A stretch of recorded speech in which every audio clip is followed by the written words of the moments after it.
Anderson with Shonda Quarles, and we're here in San Antonio at the NAACP convention. And you're just such a great author. I love that you wrote a few books about being in school, like for the youth. Yes. Let me know a little bit more about that, being a teacher. I'm a teacher, and I wrote a book about a teacher who didn't want to go to school because sometimes teachers don't want to go to school, and the kids can relate to it because sometimes they don't want to go to school. But at the end, I go to school because I love teaching children. That's awesome. And so what is the big goal for this book that you're putting out? What is like the main goal that you want your readers to get? Basically, for people to know that teachers are human too. I think sometimes they just think that that we live at school. Kids think we live at school, but actually we have lives, and sometimes we don't want to do things. And it's okay if you don't want to do things, but there's reasons sometimes why you have to do things. Sure. Yeah. Well, thank you so much for your time. Let the viewers know where they can follow you. Okay, you can follow me on Facebook at iHeartTeaching, EYE Heart Teaching, and you can get my books on Amazon. Thank you so much for your time. I really appreciate it. Here live in San Antonio at the NAACP Authors Pavilion, I have Cheryl Williamson, the beautiful, lovely, talented author. She's doing an amazing job. These are both of her books that are out right now. Give us a little background about yourself. Wonderful. I am actually a visionary who believes in traveling the world, blessing women, helping them pull out their gifts. I am here because I published the amazing book Affirm and the Success Factor, as well as 9 other books. I'm passionate about books and just as passionate about helping women realize that their greatness is already inside them. Oh, that's good. And I think that's big for us to realize that there is actually greatness already inside of us. Absolutely. So are you what are some things that we can look forward to you doing this year to make sure you get that message out? I'm glad that you asked me. Actually, I just produced my first play in Dallas, Texas, titled Soul Purpose. And the next amazing thing that we have coming up is September 13th. I am actually hosting none other than Kim Coles from Living Single. Yes. On September 13th. I have 2 other books coming out, Soul Talk 2, which will debut October 26th. And then my husband and I are publishing an amazing couples book titled Soul to Soul. And we're excited about it. That's amazing. So where can we look forward and make sure that we get the tickets and the book and everything like that? Where can we keep up with you? What website, social media? My website is CherylPWilliamson.com. Again, that is CherylPWilliamson.com. You can follow me on Instagram at CherylPWSpeaks. All of my books can be found everywhere books are sold. So at the publication of my next 2 books, that will give me 13 books in 5 years. I'm a multi-best-selling author who traveled 57,000 miles last year speaking into the hearts of women. Well, I definitely can learn a lot from you, so I definitely will have to pick up these books, and I actually follow you in Dallas, so I'm definitely going to make sure I follow her. Make sure you guys follow her, and you guys are right here to Afrovibes. It was written because it was based off of the concept that people don't encourage anybody anymore. They don't encourage themselves. A lot of people have gifts on the inside of them. They're stuck. They don't encourage themselves. So the Bible says David was under great distress, and he encouraged himself in the Lord. So what I do is I give people faith quotes and quotes that they can reflect on, they can think about, they can dissect. I don't tell them what those quotes mean to themselves because people need to be thinkers today. You have to be a thinker out here today. And so the quotes helps you to think out what's on the inside of your spirit. Therefore, you bring out the gift that's on the inside of you. And I think that's amazing because we do need to self-encourage ourselves, and sometimes we just need to act on what God has already instilled in us. So I think that's amazing that you have the shirts and everything. Only God can do it. Yes, that is just amazing and powerful. How can we actually continue to get this message out and to the world? Yeah, I think that if you just want to be a self-encourager, and you have to have a love for people, number one. And if you have a love for people and a love for what they do, then it's easy to encourage people. And my heart and my passion was, I ran across a lot of people that have great ideas. They have books on the inside of them. They have witty inventions, but they have nobody pushing them, nobody encouraging them. So that lights a passion and a fire up under me each time. And I just want to encourage people. And so if we want to continue to get the message out, we have to love people and encourage them. Yeah. Well, thank you, Dr. Alendra Spencer. Let us know exactly where we can keep up with you and purchase these awesome T-shirts and your book. Well, the first thing is you can link up with me on Facebook under Alandris P. Spencer. And then my book has a site, and it's called Encouraging Moment. And then I'm on Twitter, Instagram, all the different medias. Twitter at Alandris A. Spencer 2011. Instagram at Al_Spencer1. And then my email is alandris@yahoo.com. Thank you so much. You guys are like right here to Afrovibes. I'm Jasmine Anderson with E. Smith.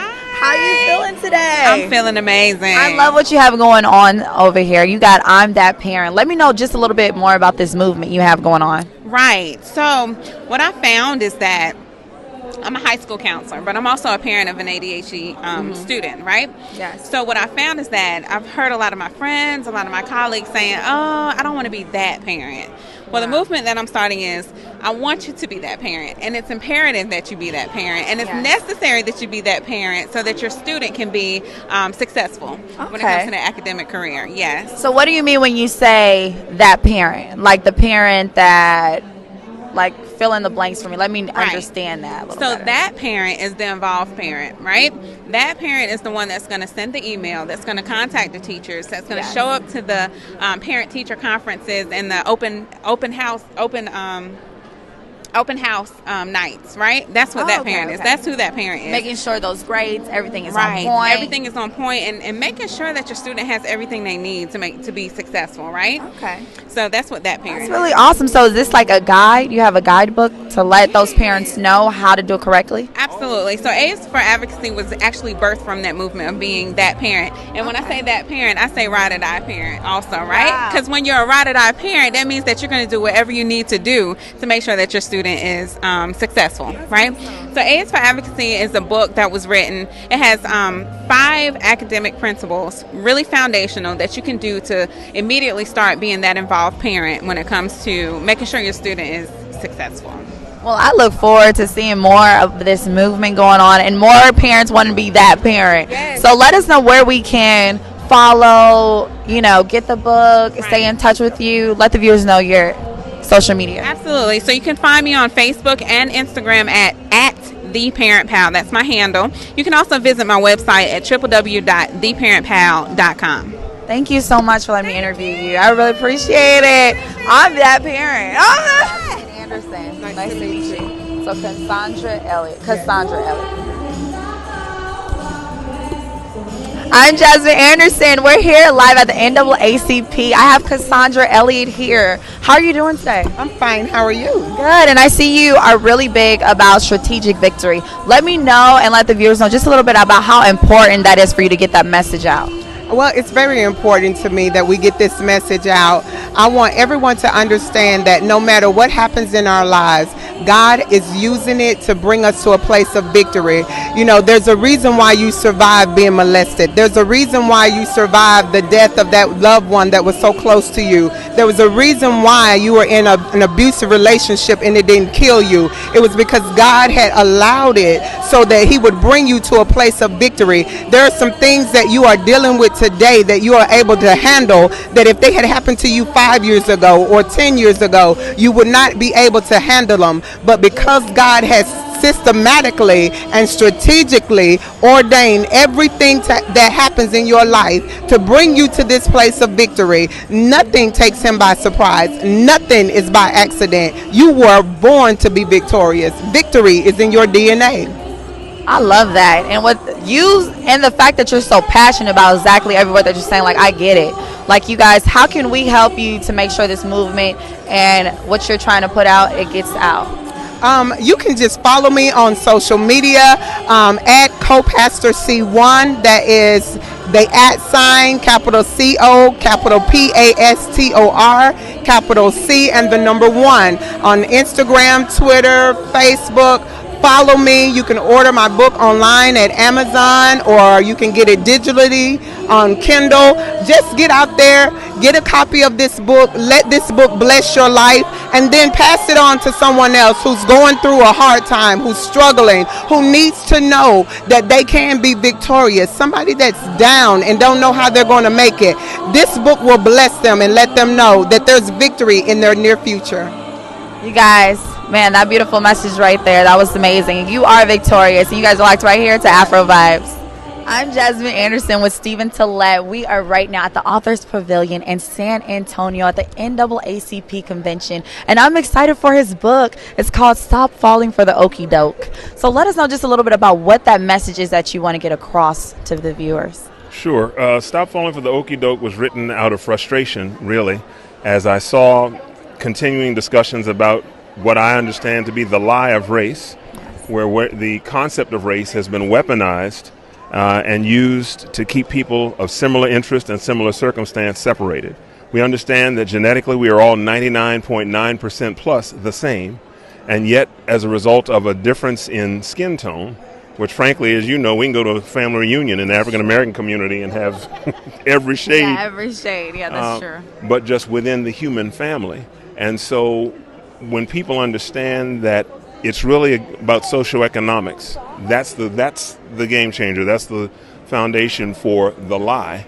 Yes. If we get people to come together who have similar challenges and similar circumstances, it makes all the difference in the world, or it can make all the difference in the world. Wow. If you look at the cover, you'll see, for those of you who've ever maybe gone to a park and you've seen somebody will set up a card table or a box and they'll be playing 3-card Monte. Well, here you see he's got the 3 cards, and then of course the card in the middle is the Joker, because as long as this lie of race is continually told, we're all getting played. Wow. And yes, at the end of the day, that is a very catchy cover. Mm-hmm. I think that will grab the attention and give the message once you read it. You're like, Right. okay, I get the message and what you're trying to share. Right. So what are some ways that you're going about to make sure this message gets out? I've been promoting it with some schools, some sermons. I was on Sabbath leave actually from my church, and one of my colleagues invited me to come and to preach there and to share. Wow. Post some blogs, do some writing. I'm a pastor in Annapolis, so recently my most recent article was about the killing of the 5 reporters at the Capitol newspaper in Annapolis. But that was also a time when there was what I would consider to be sort of situational decency. That whenever a crisis or tragedy occurs, for a while everybody is pretty decent to each other. They kind of put their knives and pitchforks down and they treat each other well. Yes. Why can't we do that all the time? Why do you have to wait for there to be a tragedy or a disaster before we treat each other decently? So every opportunity I get to tell the story and just to let people know that whenever somebody says something to you about that somebody is a different race from another person, it's a lie. It's like saying the earth is flat and I'm going to believe it no matter what. But the earth's not flat. We know it's not flat now, and so we need to act accordingly. No, I totally agree. What are some ways that you feel like people can help you get this message across and what it is that you want? I would appreciate an opportunity to address students, especially because students' minds are still more flexible. The older we get, maybe we become more inflexible. But young people, and then communities where there are efforts from folks in the community to go across the typical lines, socioeconomic lines and ethnic lines, to say we're going to come together as a human family. We want to speak to those folks as well to help them understand, here's some of the data, some of the science about it, make it happen. And I would be glad to support them in that effort. Okay, well, let us know where we can find you. You can go to stopfallingfortheokiedoke.either com or org. Okay. My IT person has cared for that. And then you can also find me on Facebook at Stop Falling for the Okie Doke, Twitter. My social media person knows all of these. Yeah. Well, we'll have it listed below, so right. Make sure you guys keep it locked right here to Afrovibes. Thank you so much for your time. I appreciate it. Thank you. Bless you. I'm Jasmine Anderson here live in San Antonio at the NAACP Authors Pavilion. I have Rashonda Tate here, and she's a wonderful author. Her books are actually becoming movies. So let me know a little bit about how long you've been an author. So I've been an author for 20 years. 2 of my books have been made into movies. Let the Church Say Amen, which is currently on Netflix, and then The Secret She Kept, which aired on TV One. Awesome. Look at you. Just doing some great things. And we're at the NAACP. Like, what does that mean to you just being here in this? Well, I'm so honored. I do the Authors Pavilion quite often. I'm an NAACP Image Award winner. I've been nominated 3 times. I've won once. And so it's an honor. You know, we don't get recognized from the mainstream media. And a lot of people are always striving for the Oscar and the Emmys. And I am just so proud that we have the NAACP there to recognize our talent. No, that is true. And the fact that they put on the award show for us as well. So I do love that. And this is my first convention coming to, so I'm really excited to be here and to meet wonderful people like you. So I'm excited to see, and the fact that you won. So we're going to see this year what happens. So what advice could you give to the potential authors that do want to write? Stop talking about doing it and do it. You know, it's just as simple as that. There's so many people that have good books, but it does no one any good if it's in your head. And so commit to doing 3 pages a day, 3 words a day, whatever it takes. Commit to it, because writing is about the discipline of writing. And that really applies to anything you choose to do. It's about the discipline of doing it. That's some good advice. You guys better take notes on that. That was really amazing. You guys, this is Afrovibes. We're out. Well, we are back with Nicole Williams. Yes. And isn't she gorgeous? Houston girl, Houston girl. Now, tell us why you write. Why I write? Wow, it is probably the most natural thing for me.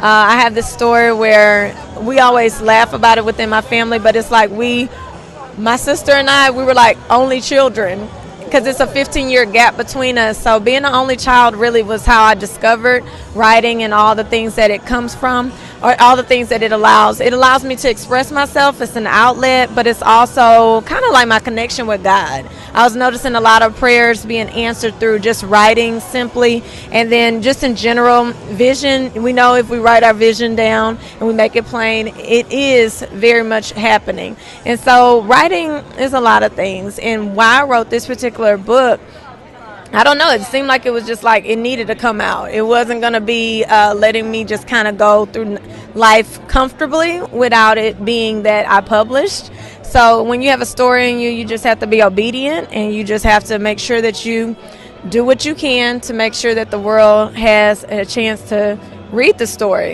And they may have different opinions about it, and that's exactly what I like. Well, I mean, the world would be kind of boring if everybody felt the same about things. And truth be told, Nicole, I'm gonna be real honest with you. The beauty of you writing your story is that you had the courage to do it, to shout from the mountaintops your voice, your literary voice. So, you know, I applaud you, girl. Thank you. And same to you. You're an author as well, so you know that feeling. So let's talk about Toxic Ties Trilogy. Tell me a little bit about this book. Okay, so it is actually the sequel to Tangled Web of True Love Tales, and since that is the book that introduced all 7 characters, she is the one that's the nucleus of the group. And with being the nucleus comes a lot of love as well as hate. So she's a diva, so to speak. She has a lot going on for herself as far as being a businesswoman. Deanne Duvall is basically, you know, just the empress of beauty in the town of Houston. And so we know Houston would be a large space to, you know, we do things big in Houston. So Deanne is very much the same way. And so with that comes a lot of love and hate, like stated before. And so with her situation, she actually finds herself having to pretty much solve her own murder. And I really grew up reading a lot of mystical, as well as, like, you have to kind of put it 2 and 2 together. There's some room to determine for yourself what's really happening. So I don't like to, you know, just say point blank, this is what's happening to her. So her coming to Jesus moment is a little different, and there are some sci-fi elements there where she's having to figure out. She sees her life flash before her eyes, and she also sees the reason for her demise.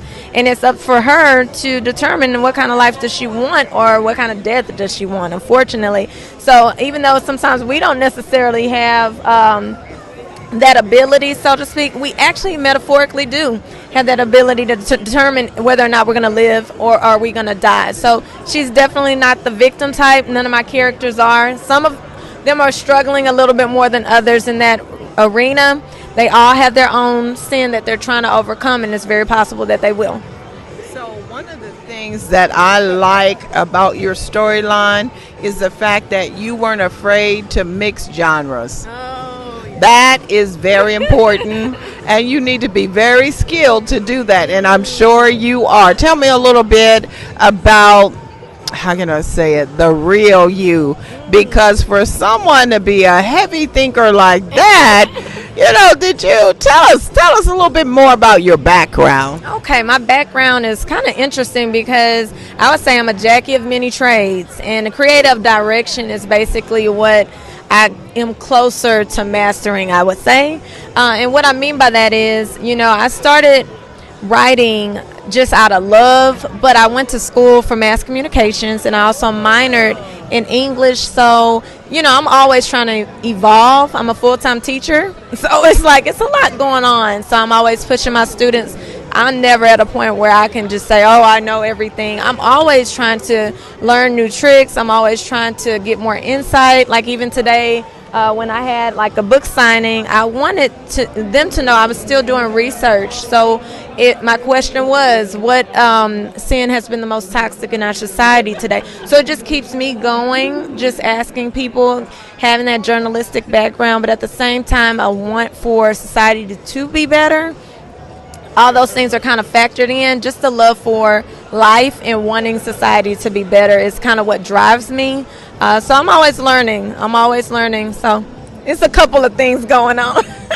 Well, we can appreciate you being a Renaissance woman. Oh, wow. Thank you. And the beauty of all of that is the fact that you are in Houston, so Afrovibes Radio will have you to come in station on the Central Station, because we want to hear more from you. So tell our readers, our listeners, and our viewers how they can find you. Oh, awesome. I'm so excited about that. You can find me at Eclectically You Experience.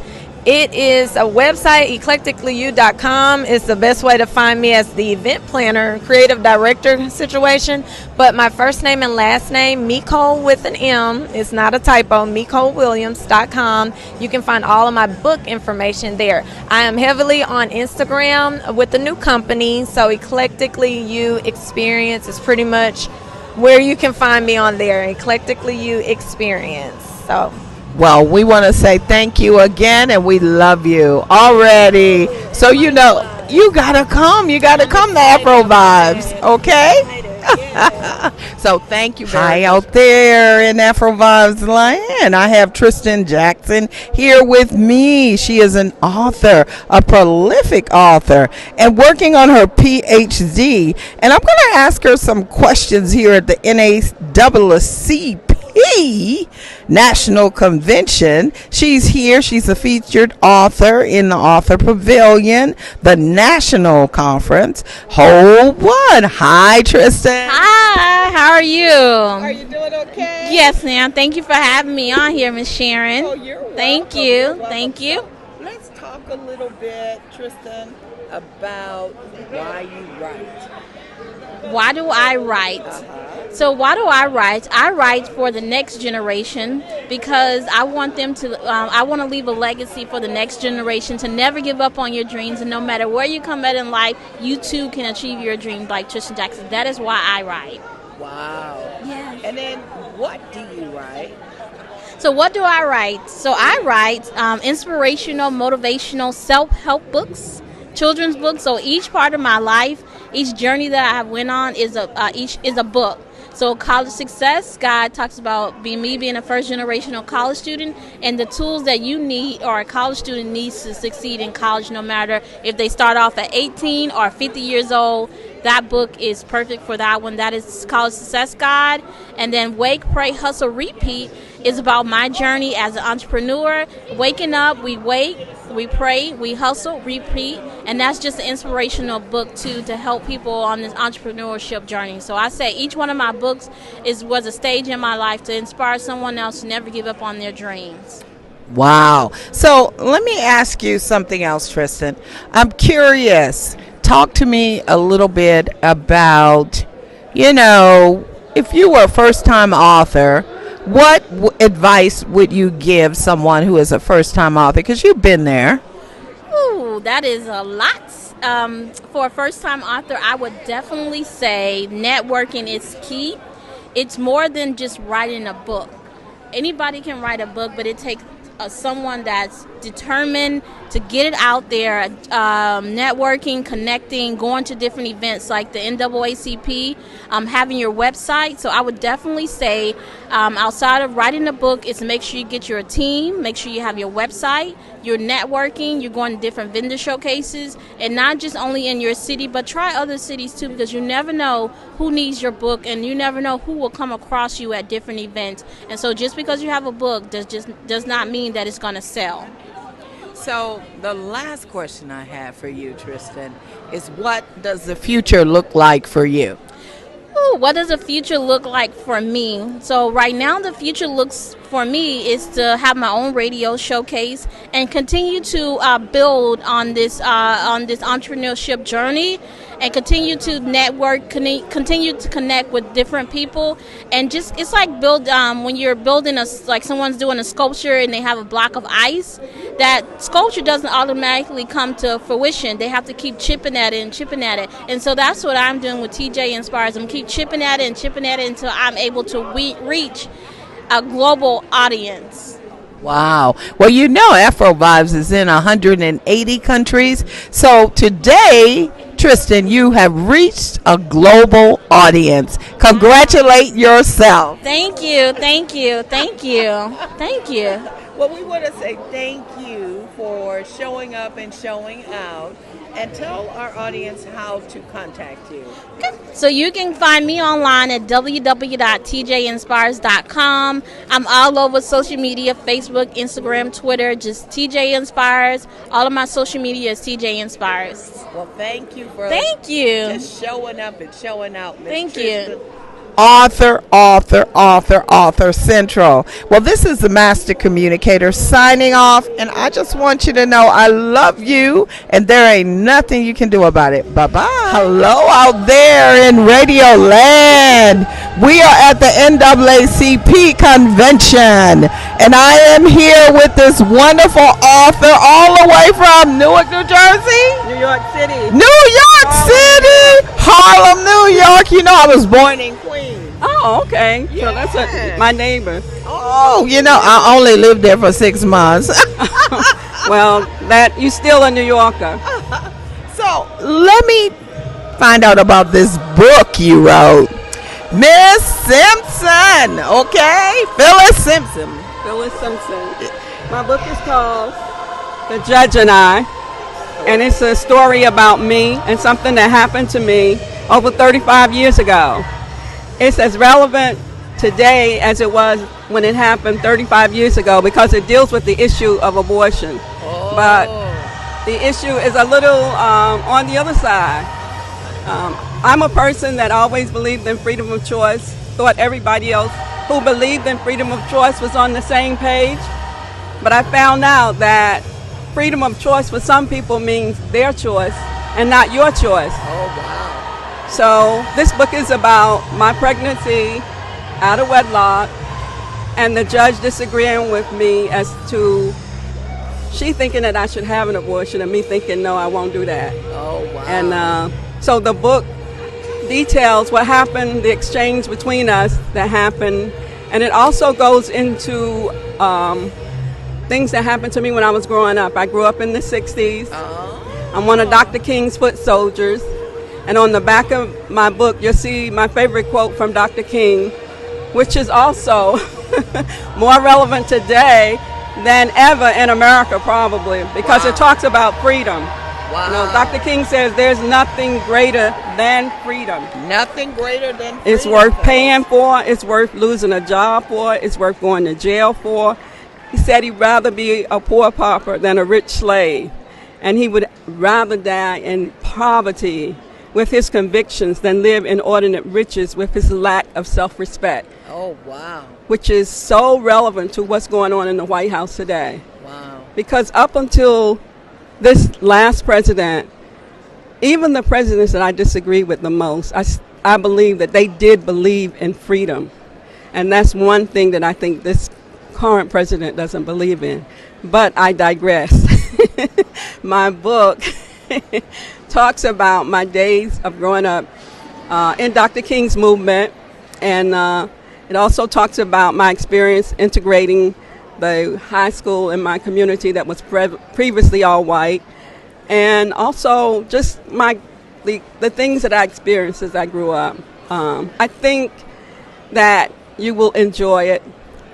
People have said it's a good read. I've gotten really good comments and best wishes from people who have read it, and I hope that people will look for it. It's on Amazon, and you can get it if you know my name, which is Phyllis, Phillis, Lou, Lu, Simpson, Simpson. Wow. Phyllis, thank you so much. You know, we are here with the learned, okay?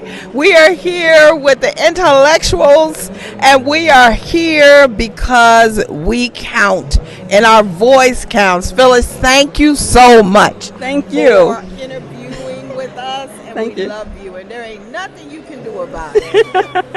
Thank you. I'm beginning to enjoy Texas, too. Thank you so much. I really appreciate it. You're very welcome. God bless. Well, that was Phyllis Simpson, and the name of her book is The Judge and I. The Judge and I. And I can guarantee you it's a good read. Well, we'll be back a little later with another author, but I just want to say, hey, we're at the NAACP convention, and you ought to be here in San Antonio. Bye-bye.